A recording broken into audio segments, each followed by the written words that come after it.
لئو مسی ستاره آرژانتینی دنیای فوتبال بزرگترین بازیکنیه که دنیا به خودش دیده. چیزی که او رو خاص میکنه گل‌های خاص اونه.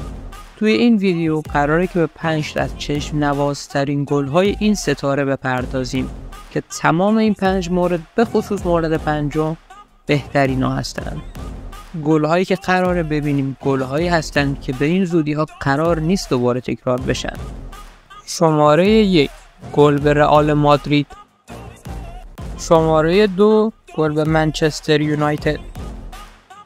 شماره 3 گل به خطافه. اگر تا اینجای ویدیو رو دوست داشتید ممنون میشم که این ویدیو رو لایک کنید. شماره 4 گل به تیم ملی آمریکا. بهترین مورد شماره 5 گل به اتلتیکو مادرید.